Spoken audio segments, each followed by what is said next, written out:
Welcome everyone. As people are um, joining us, we'll go ahead and get started. Thanks for joining us for our first Wellness Wednesday of the semester. And we're so grateful to have John back to guide us through mindfulness practices. Hopefully some of you were lucky enough to see his VIA 2 weeks ago. If not, it's probably recorded somewhere. I watched it online because sadly I couldn't be there in person. But a lot of our students have now gotten an introduction to John, and just want to say thank you again for doing this for us this semester, and I'll turn it over to you.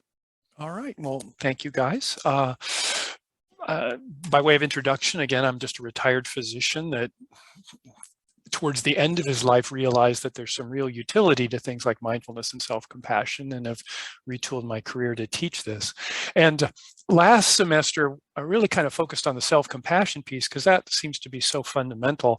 But that meeting that you're alluding to, it was really kind of interesting. I did the first part on mindfulness and the second part on self-compassion, and we got through the mindfulness piece, and I don't know if any of you guys were there, but as I switched to self-compassion, about 30% of the group just got up and walked out, and not to be gender binary, but they looked like mostly undergraduate males, which from my perspective are the people that most need to hear it. So all that was to say, I'm going to start by working with mindfulness a little bit this time. Okay, well, kind of the awareness piece. And in order to do that, and again, can I have screen sharing, please? I'm sorry, I should remember to ask for that. I'm going to recapitulate a little bit what I talked about, not a lot, but yeah, just this idea that sometimes we need to convince our thinking mind about the utility of something so it will encourage us to try different things out. And this thing called mindfulness, which I'll describe in a bit, there's a huge amount of research that suggests there's utility for it, okay? And one of the, when I speak to physicians, I stress how useful it is for dealing with basically almost everything physicians see besides COVID these days, But I think it's really important, before I talk about the data and stuff or the research, to recognize, first of all, a lot of it is preliminary. We need bigger studies, better definitions of mindfulness, better control groups. So a lot of stuff is preliminary, but there's no question there's a signal. But it's important to realize that mindfulness is just one tool in the toolbox. And I invite you guys to consider this. I could spend a whole time talking about this, and maybe I will at some point, but I created my own mnemonic to remind myself of all the other things I need to access when things are not going right. Because at least for me, that's when I'm least likely to remember the importance of things like trying to get sleep, or some exercise, or eating properly, or a gratitude practice, or seeing a mental health professional, because I'm so stuck in my head, I need to hand it to them to figure it out so they can help me put it back in. Or spirituality, of course, a sense of religion, traditional religion, or connection to others. And assertiveness, I think that's an underrated one that I think is really important, to remember the skill of expressing your needs effectively and recognizing what other people's needs are so you can be even more effective as you express your own. So just remembering the value of socialization, even if it's smiling at the barista, or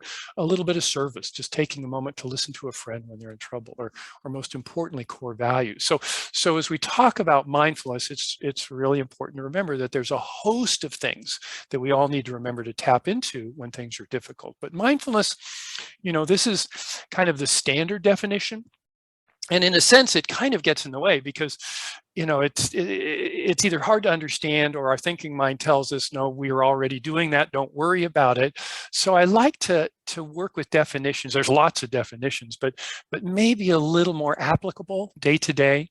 And this is one I like, which is noticing that your attention is not where you want it to be. So dramatically captured in that scene in the movie Up, where the dog just sees a squirrel and completely drops at whatever he's doing at the time. Or even more specifically, this idea of, is this thought useful? Okay, so in a sense, mindfulness is about really pausing. Okay, there's a pause here that we need to remember to ask ourselves, is my attention where I want it to be? Is this thought useful? Because it's the nature of our mind to kind of make us feel worse if we're not paying attention to it. And that's not bad. It's just our survival mind at work. Our mind is used to situations where we climb up in the tree to get rid of the saber-toothed tiger to survive. And then as soon as we're safe, we start thinking about what we did to bring on that saber-toothed tiger, what we can do to avoid it, just, endless ruminations and cycles. And since there aren't saber-toothed tigers around, it's usually thinking about what embarrassing thing we've done that people will not think well of us for, or how irritated we are at another human being. So the point is, this idea of mindfulness is simply to take a pause to notice what your mind is doing and then gently redirect it to something that may be more favorable, something that is useful. And this gets to the question of what's the difference between mindfulness and meditation? And the way we look at it is, mindfulness is just awareness, okay? It's what you already are. The standard thing, and I think I did this 2 weeks ago, is, here's the shortest meditative practice ever.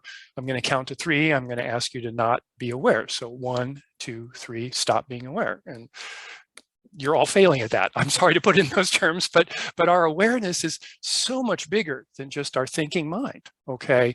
Our awareness is our sense of, our connection to others, our sense of a higher power, our love for family and friends, our love for our pets, our things we do that give us meaning, things we enjoy, all that stuff, which is way bigger than just the thinking mind. So mindfulness is kind of already there, but we just get so busy and so distracted we don't realize it. Whereas meditation is really about taking the time to focus on building the skill of being aware, okay, being mindful.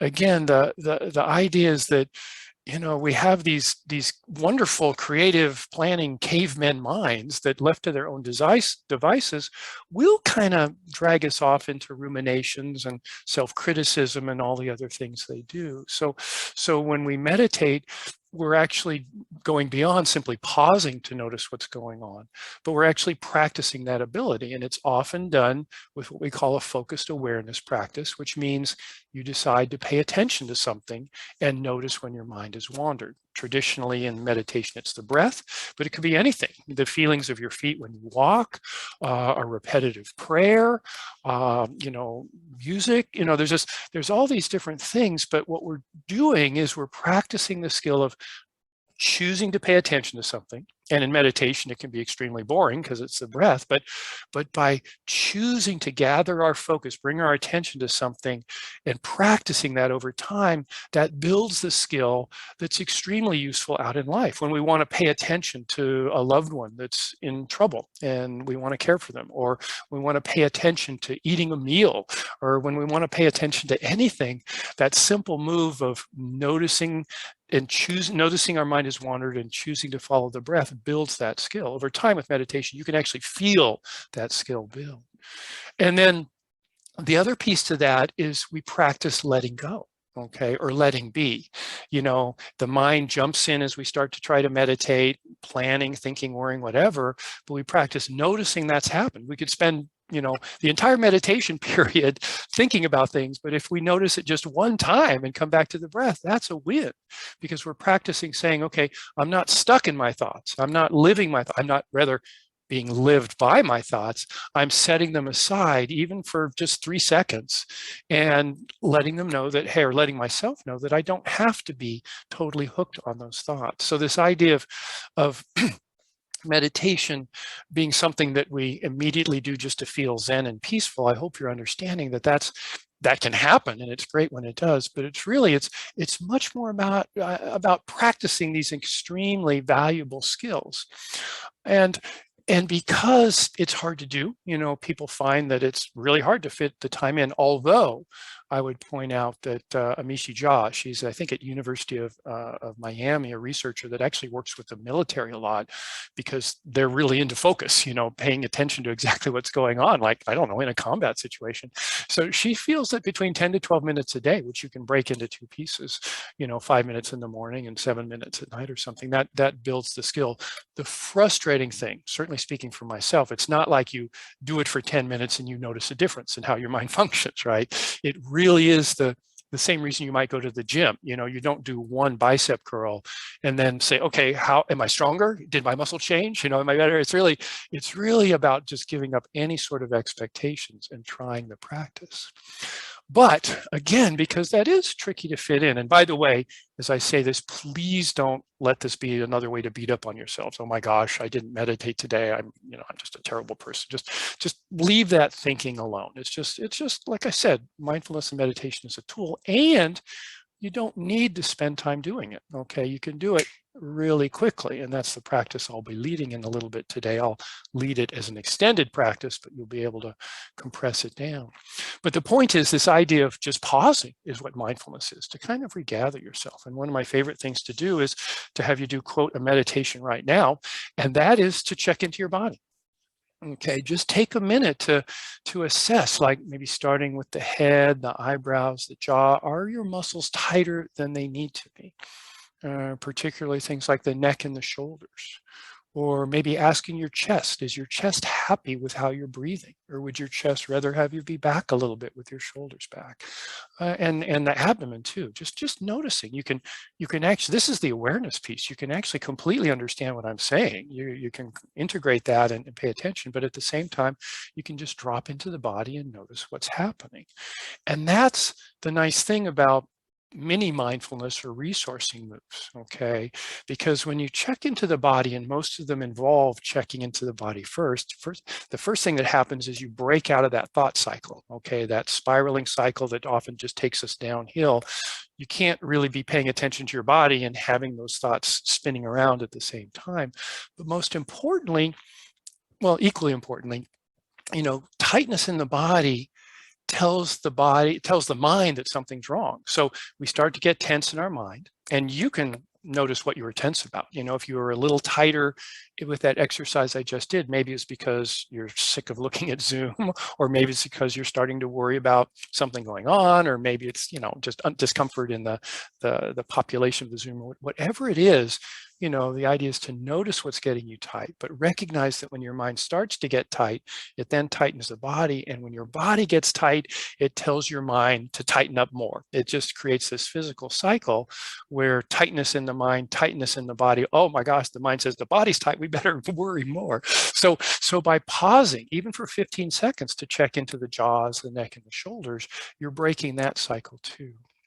And then the final thing is, at the end, maybe adding something that's meaningful to you. All right. As in the practice I'm going to lead, we'll actually do a self-compassion break, just, allowing yourself some deep kindness as we do this. But I'll also invite you to do things that may be very important to you, such as, again, your sense of a higher power with a traditional religious practice, or also just maybe thinking about people that are important to you, or pets, or beings that are important. Just taking a moment to feel that connection of something bigger than yourself. And when you do that kind of mini mindfulness or resourcing, remember, we talk a lot about coming back to the present moment, and that's valuable. But what we're really trying to do is gather more of ourself to go into the next moment. And when we're kind of triggered and freaked out and worried, even a tiny bit, even that little bit, maybe your shoulders were tight, maybe your chest was a little contracted, even that tiny little bit of extra tightness, it's like turning down the dial on our creativity and wisdom and openness. And it turns up the dial on fight or flight.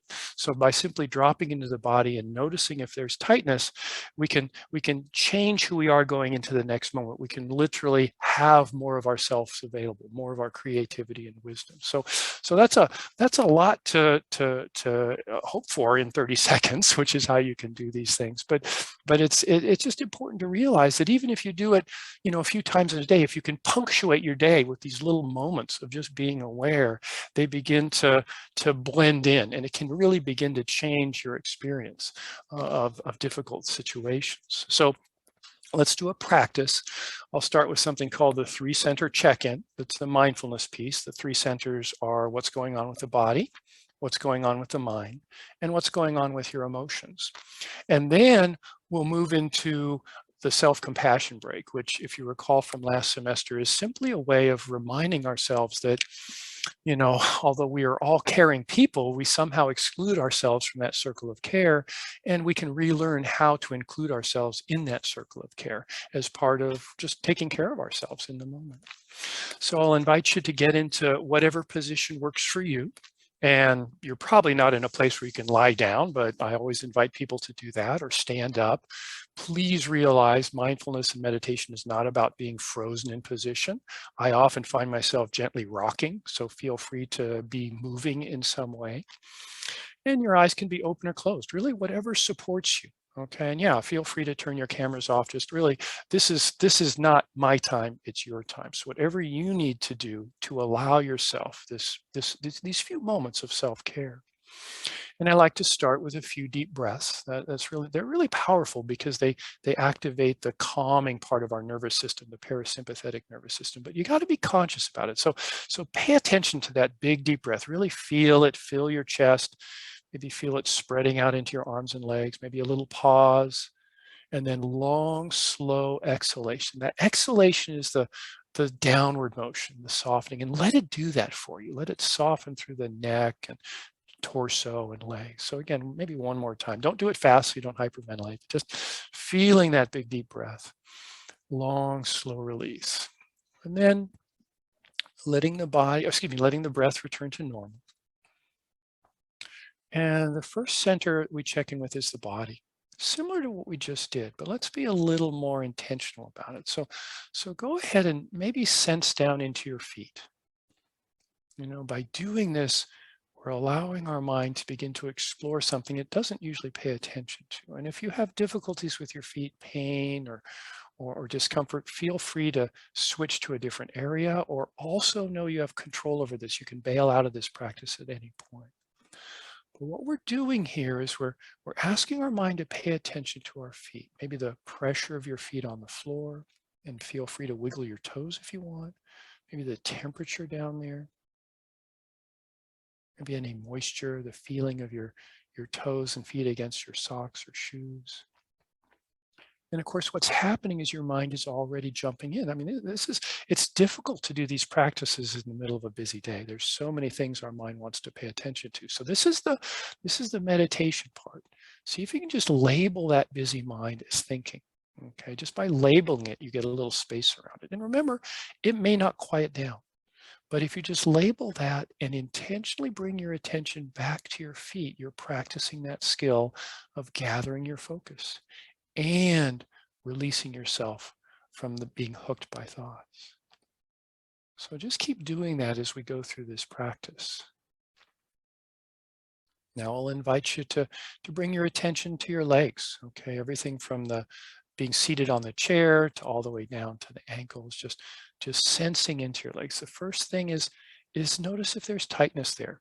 These are some of the biggest muscles. They're used to being busy, but sometimes the body can store some tension there that doesn't need to be there. So the invitation is to soften that, to see if you can let gravity take over for your legs. Oftentimes they're just a little bit on edge, so just soften that, easing into that. And then maybe noticing the sensations that are here, perhaps your skin against your clothes, the pressure of one leg against the other. And remember, part of this practice now is just noticing what the mind is doing. This is an extended practice. So we're taking advantage of this to practice the meditation aspect, which is to notice your mind's thinking and just say, yeah, thank you. Thank you, mind. We will attend to that. But now we're going to practice gathering our attention and coming back to our legs.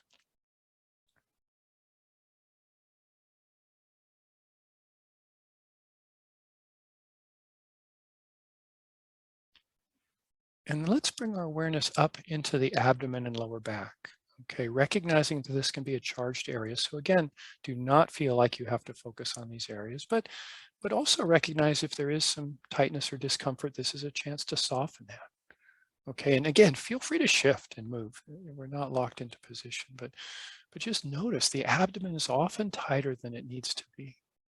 So just letting it ease. It's not about, forcing yourself to breathe through the abdomen or anything like that. It's just noticing tension that doesn't need to be there, that wants to be released. And same with the lower back. Again, if we have issues with, stomach medical problems or body image or low back pain, this is a chance to see if we can greet these areas with a little bit of kindness and awareness. Just softening and easing. Just labeling thinking as it comes up and just coming back. You can begin to feel the beginnings of the breath down here, right?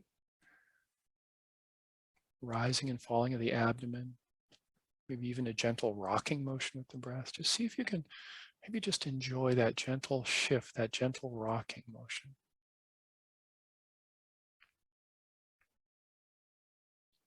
And then I'll have you bring your awareness up and into the chest.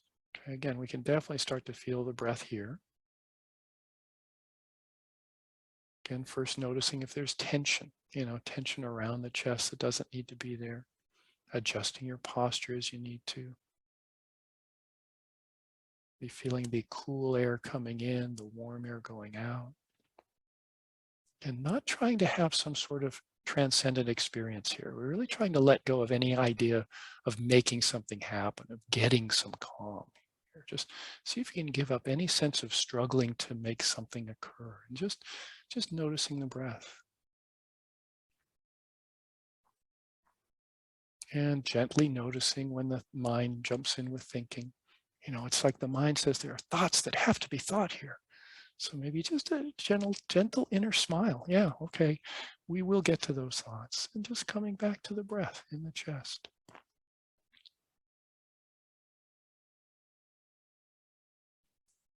Then I'll have you move your awareness up to the neck and shoulders. Okay, these parts of our body work hard enough just supporting our arms and our head, but this is where the tension often lies. So see what it's like to really peel that tension off in layers. Just softening and easing. Maybe allowing the breath to be like an internal massage, the rising and falling of the breath, like the rising and falling of a gentle tide, just easing with each exhalation. You can even verbalize here, like maybe a gentle ah with the exhalation. Just let that ah, that vibration go from your throat into the neck and the shoulders.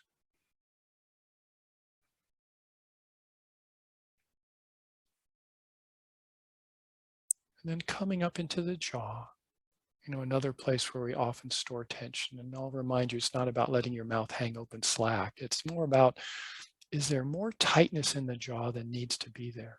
And only you can answer that. Maybe moving the lower jaw around, seeing if there's more tension than needs to be there, just to hold your mouth gently closed.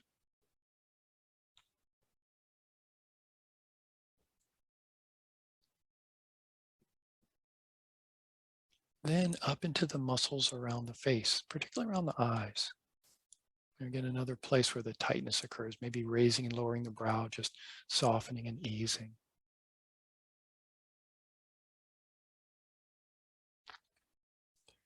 And that was kind of an extensive check-in with the body. You can do that faster, but the 3-center check-in then invites us to see what our mind is doing. Okay. And this simple task is just about, is the mind busy or is it calm? If you want to get specific, oh, my mind's worrying, it's planning, that's fine. But just noticing what the mind is doing allows you to practice having a little bit of space around those thoughts. So without commenting, without judging, is it busy or is it calm? Yeah, well, that's here. And then finally, the 3rd center is emotions. Maybe even getting curious about how you ask yourself that question. What emotion is here? Often we answer by checking into the body. And we'll have a choice point in this practice here. Okay, if you're finding that, things are maybe some pleasantness here, maybe some ease, or even just neutral, just sit with that. What is that like? What does it feel like? We spend so much time struggling with our difficult emotions, we forget there can be moments of relative ease. So just savoring that without clinging to it. But if there are some difficulties here, maybe worrying about the afternoon interactions, Well, this is where we bring in that connection piece with the resourcing, okay? And I'll start with simply what we call a self-compassion break, which is first just acknowledging that difficulties are here and just repeating to yourself, yeah, this is hard. Just saying in your mind, this is tough. This is a moment of suffering here. No matter how tiny it is, it's your suffering. It counts. You matter.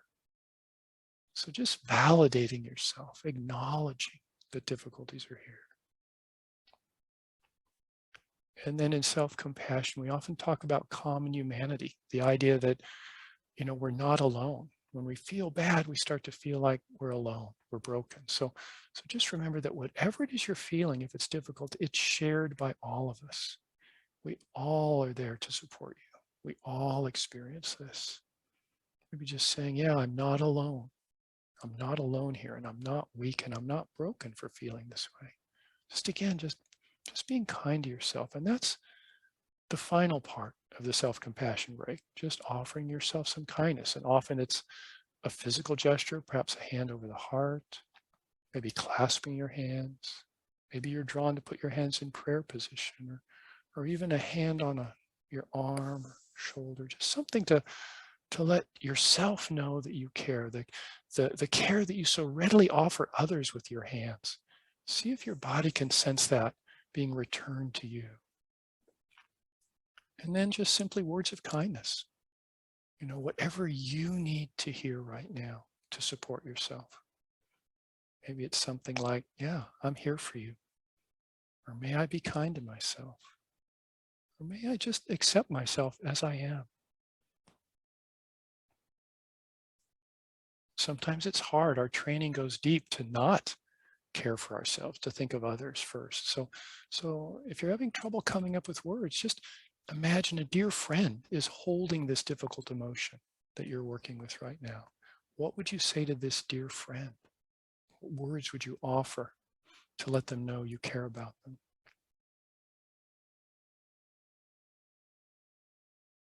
And then simply offering those words to yourself. Letting the words soak in like your favorite tea soaking into hot water, just spreading out. And finally, in addition to self-kindness, we can bring in that connection piece. If it feels right, maybe this is a moment where you can bring to mind the people or beings that are important to you. Maybe one, maybe a group. Just people that make you smile, or pets. Just you're glad they're in your life. What you're doing here is you're resourcing yourself with your awareness of your connection to others.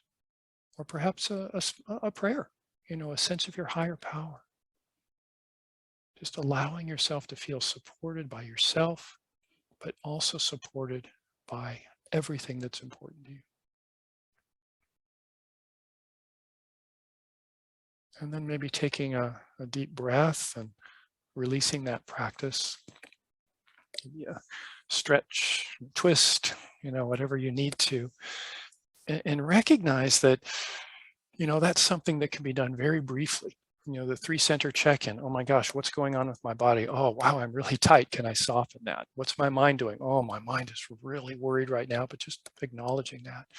And what emotion is here? If it's a difficult emotion, then taking a minute to, acknowledge that. Yeah, this is hard, but I'm not alone. And then just hand over the heart or a gentle squeeze of your hands and just offering yourself a little bit of kindness and remembering what's important to you.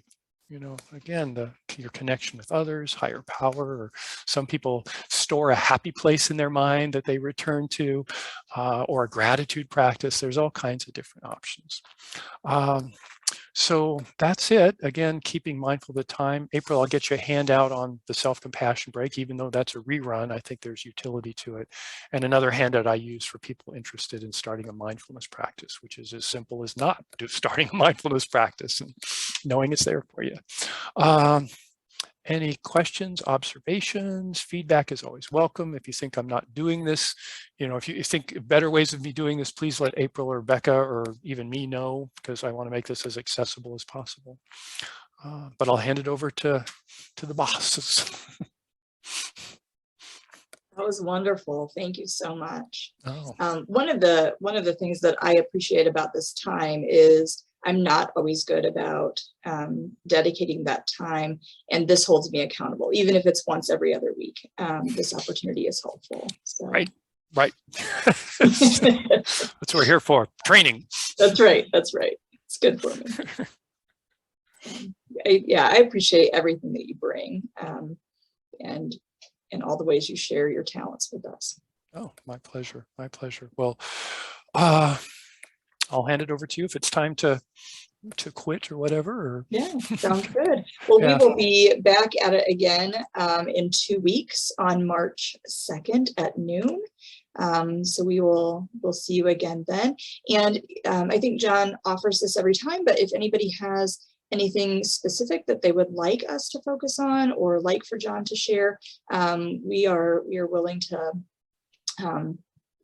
follow your guidance in that as well. So reach out to Becca or myself or John directly. But otherwise, we'll follow your lead, John.